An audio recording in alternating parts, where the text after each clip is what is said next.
আপনারা পুরো ভিডিওটা আমার দেখতে থাকুন। ভালো লাগলে আমার ইউটিউব চ্যানেলটা আপনারা সাবস্ক্রাইব করবেন। আপনাদের কাছে আর কিছু আমার চাওয়ার নেই। দেখুন এই লোকটা শখ করে বিলেত গেছে মাছ মারতে। আর মাছ মারবা যায় কিরকম কাণ্ড কারখানা এই লোকটার সাথে ঘটলো। দেখুন কত বড় একটা কাতলের মাছ। এই মাছটা দেখে লোকটা হতাশ হয়ে গেছে। মাছটা আমি ধরবো কিভাবে?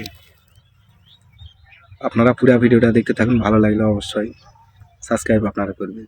আপনাদের কাছে আমার আর কিছু চাওয়ার নেই। দেখুন মাছটা বারবার ভাসে উঠছে, কিন্তু ধরতে যখন যাচ্ছে তখন মাছটা অটোমেটিক ডুবে যাচ্ছে। আপনারা পুরো ভিডিওটা দেখতে থাকুন। দেখুন লোকটা ভাই প্রচুর চেষ্টা করছে। দেখুন ডুবে যায়, মাছটা আবার ভাসে উঠবে। দেখুন ভাই সাবস্ক্রাইব করতে টাকা লাগে না, টাকা পয়সা লাগে না ভাই। ভিডিওটা উপরে কেউ টান দেবেন না, আমার পুরো ভিডিওটা আপনারা দেখতে থাকুন। ভালো লাগলে আমার চ্যানেলটা ভাই সাবস্ক্রাইব করবেন। অবশ্যই অবশ্যই আপনারা সাবস্ক্রাইব করবেন।